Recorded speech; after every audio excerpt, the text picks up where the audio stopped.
A gente tem uma entrevista, né, sobre esse assunto. A gente conversa agora com o jurista Lênio Streck, que está aqui conosco. O Ricardo Couto me acompanha para essa entrevista. Boa tarde aos dois, bem-vindos. Doutor Lênio, boa tarde. E aí, o senhor concorda com o ministro Gilmar Mendes nessa decisão?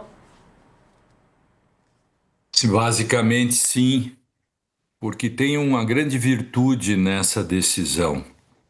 Ele traz de volta a juridicidade para pedidos de impeachment, ao menos com o Supremo Tribunal. Veja, algum dos 42 pedidos contra o Xandão ou algum dos 100 pedidos em geral contra todos os ministros supremos ou dos ministros tem algum grau de juridicidade ou era tudo questão política, etc? Tudo era político. O que faz isso? E essa é uma discussão que tem que trazer para dentro dos impeachment de presidente da República, porque não dá para transformar o regime presidencialista no parlamentarismo com o que fizeram já com a Dilma, etc. A questão com relação aos ministros supremos é toda uma engenharia constitucional que faz com que o Supremo não possa ficar refém do Senado. Imaginem, o todo-poderoso presidente do Senado, ele segura os pedidos de impeachment, fica poderoso, porque se ele colocar, basta 11, 12 ministros para afastar o ministro do Supremo. Isso chega a ser bizarro. Então, o que acontece?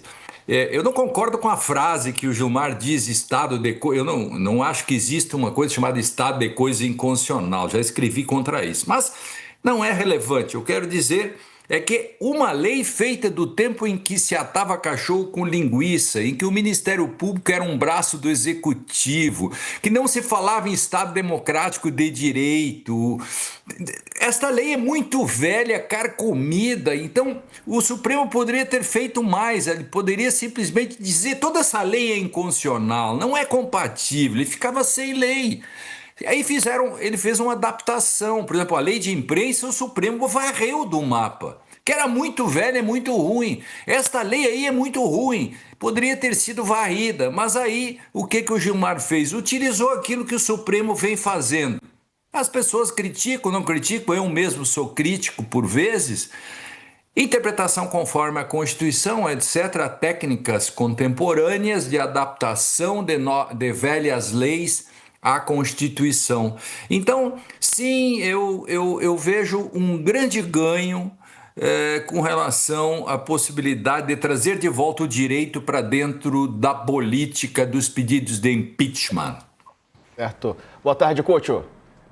Boa tarde, Diego. Boa tarde, doutor Lênio. Fazer uma pergunta para o senhor. O que o Congresso pode fazer agora? Ontem, o presidente do Senado, Alcolumbre, ele fez um discurso veemente que vão tomar providências, convocou assessoria jurídica e tal. Nesse momento, o que o Congresso poderia fazer contra essa liminar do Gilmar, concretamente? Contra a lei, nada. O que o Congresso pode fazer é uma lei nova, adaptando a Constituição. E aí vamos discutir no plano do Congresso como um todo uma nova lei que regulamenta crimes de responsabilidade, pedidos de impeachment. Não dá mais para aguentar esta lei velha ora, maioria simples dos de uma sessão no Senado faria com que o ministro ficasse refém de 11, 12, 13 ou 14 ou até 15. Então, isso tinha que ser corrigido. Tem que ser corrigido. O parlamento legisla. Quando ele não legisla, ele acaba criando para si mesmo um problema. O Supremo está sempre atento. Veja, por exemplo, que o Supremo salvou a saúde pública quando fez algo que o Executivo não fez no tempo da vacina. A gente tem que considerar tudo isso. O Supremo salva a democracia. As pessoas podem discutir sobre o golpe de Estado, mas o Supremo foi fundamental. Aí É porque esses novos arranjos institucionais com o Estado Democrático, o papel do Ministério Público, não permitem que se use uma lei de 1905. Agora, o que o parlamento pode fazer? O parlamento pode, por exemplo, modificar o Código de Processo Civil, tirando alguns poderes do judiciário. Ele não faz, porque por circunstâncias mil que a gente não sabe. O parlamento já, há 30 anos, o parlamento podia ter feito uma nova lei regulamentando isso. Nunca fez. O parlamento poderia ter feito leis sobre drogas, sobre aborto, sobre uniões homoafetivas, sobre tudo isso, sobre cotas indígenas, etc. O parlamento fica na dele porque ele não quer se incomodar. Nesse caso específico, é bem ideológico, etc. Então, o parlamento pode fazer? Pode. Faz uma lei, discute e constitucionalize a matéria. Mas, neste momento, a decisão veio em boa hora. Veja que até um partido conservador como Solidariedade entrou com essa ação. Interessante. Foi a Associação de Juízes e o Solidariedade que entraram. E o Solidariedade não é nem um PSOL da vida, né, por exemplo, ou PT, etc. Pois é, a gente tem aqui uma fala do ministro Gilmar Mendes, ele negou proteger o Supremo com a decisão sobre impeachment. Vamos ver. A decisão do impeachment, ela protege o Supremo? Ela protege o Supremo? Não se trata disso, se trata de aplicar a Constituição. E é isso que nós estamos fazendo, ou entendemos que estamos fazendo, tendo em vista que a lei, de alguma forma, essa lei já caducou. Era de 1950, feita para regulamentar o impeachment no processo da Constituição de 46, ela já passou por várias constituições.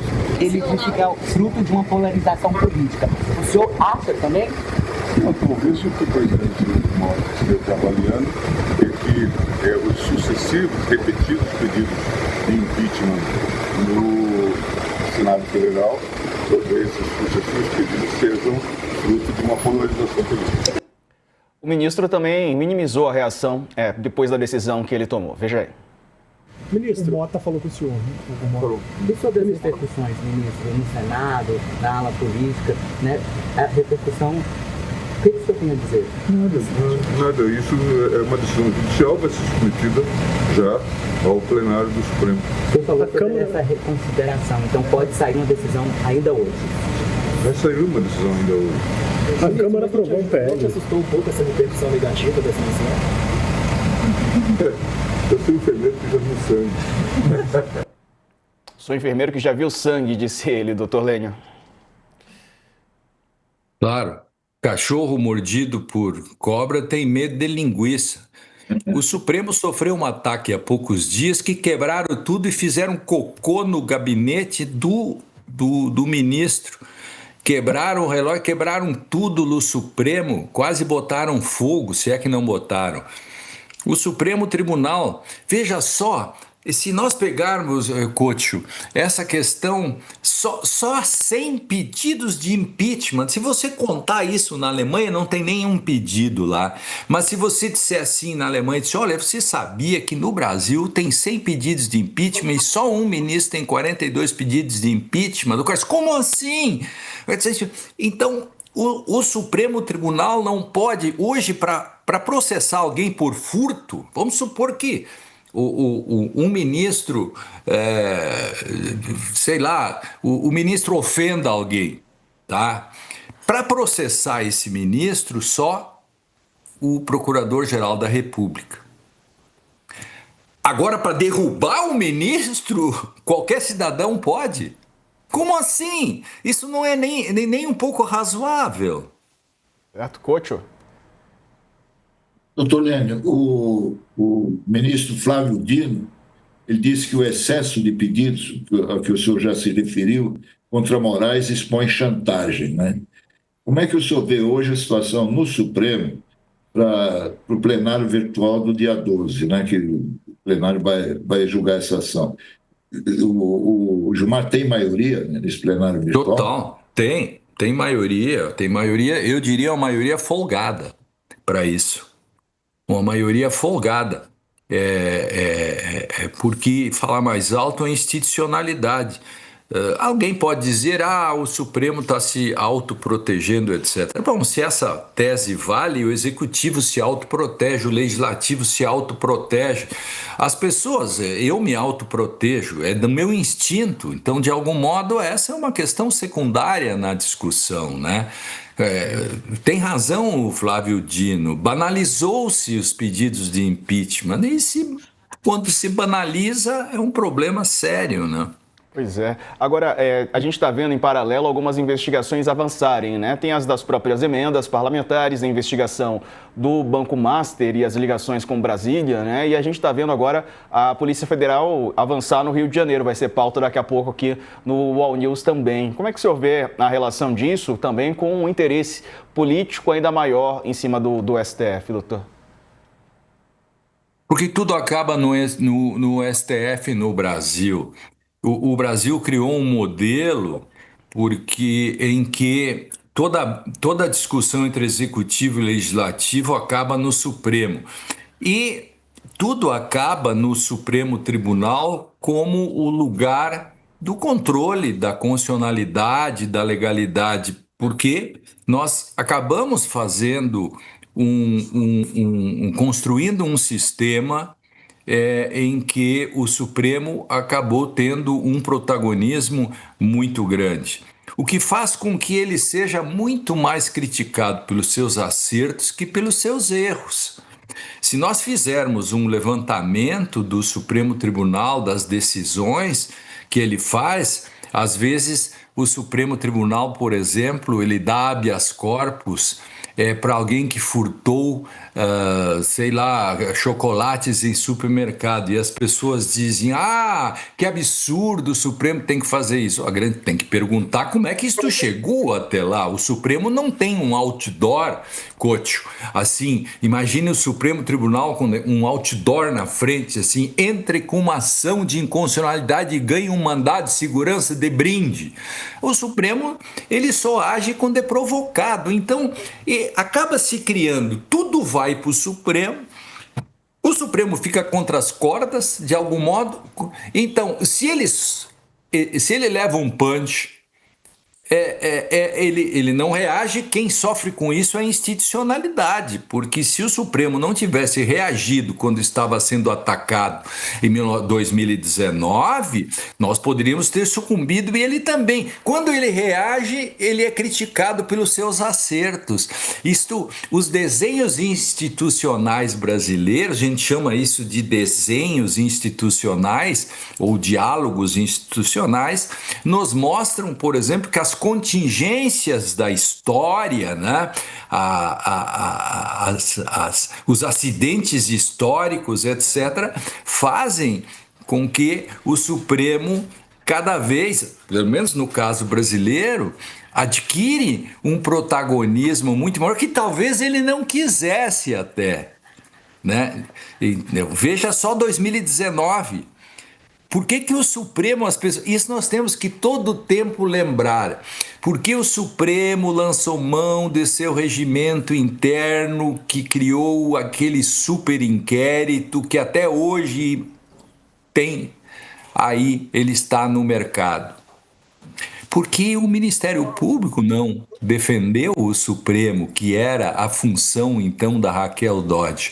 Aí o Supremo o que fez? Faz o que qualquer corte no mundo faz quando tem uma espécie de contempt of court, que é o ataque e desprezo à corte. O que faz a corte? Ela busca se defender a partir de um mecanismo interno. Foi o que o Supremo fez. E isso empoderou mais ainda. Agora, a gente critica o Rio porque ele tem águas fortes, mas esquece de criticar as margens que oprimem. Eu estou usando aqui uma platitude, eu não gosto muito de platitudes e truísmos, mas às vezes eles são necessários para explicar metaforicamente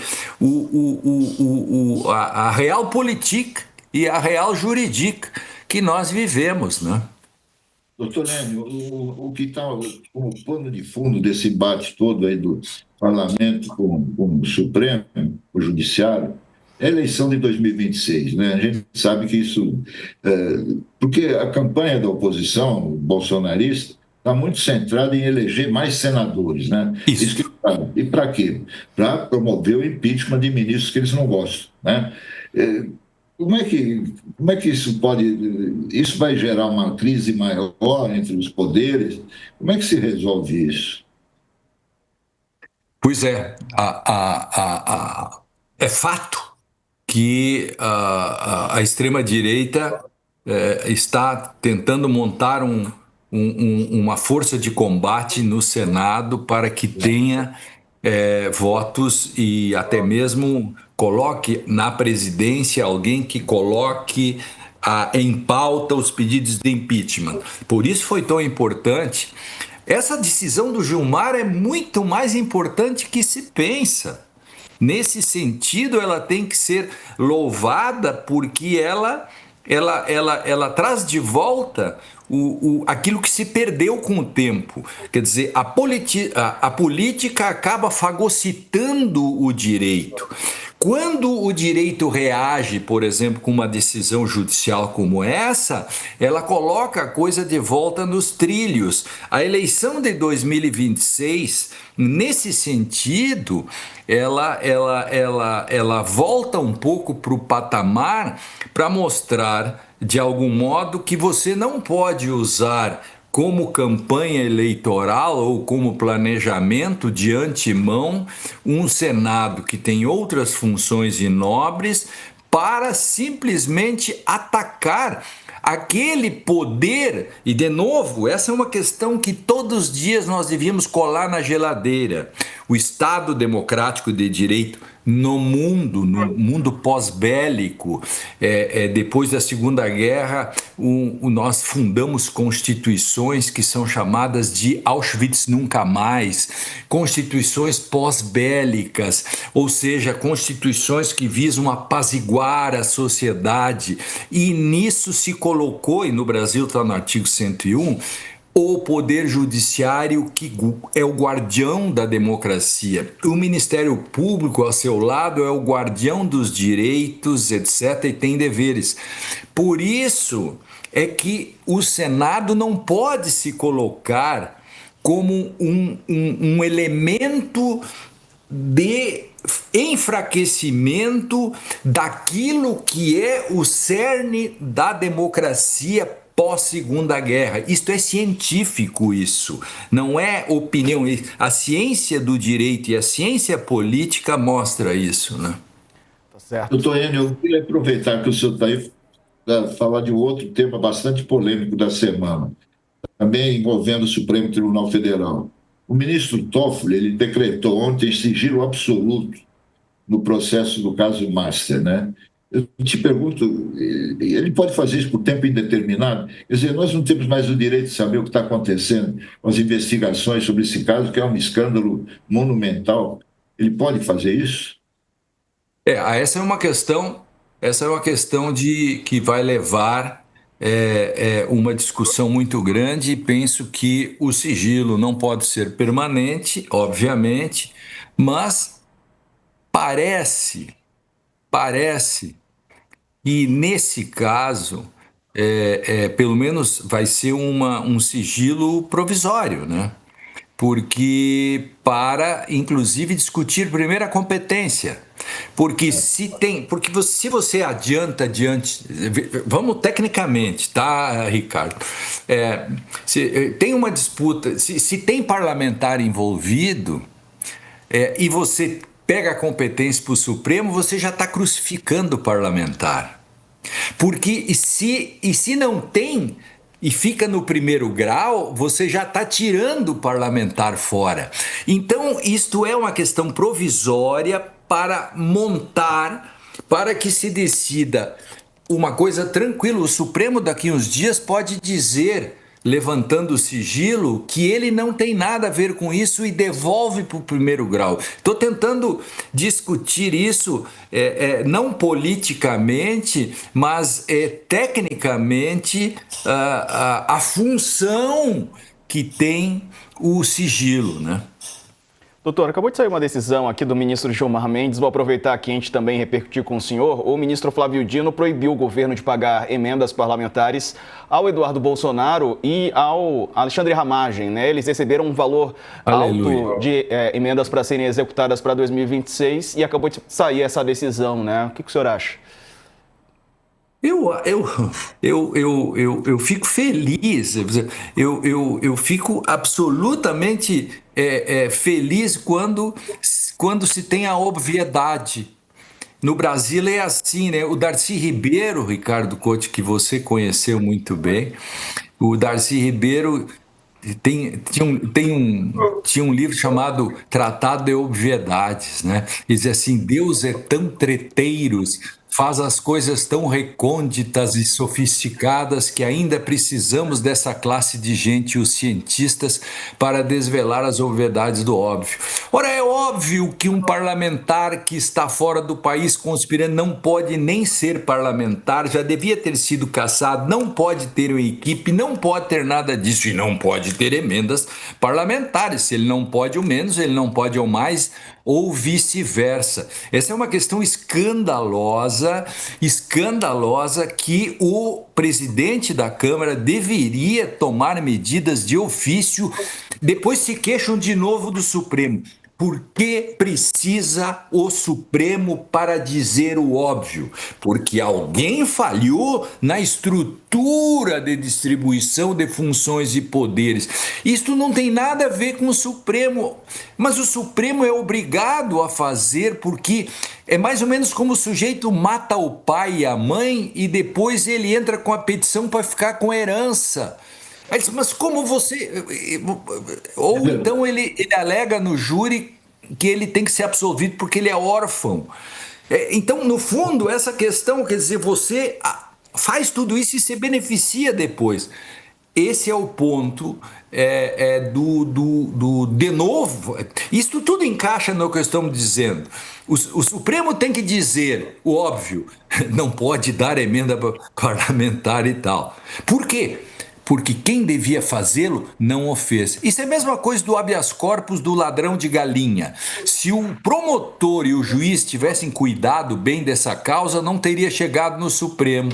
As coisas são assim na República. Pois é.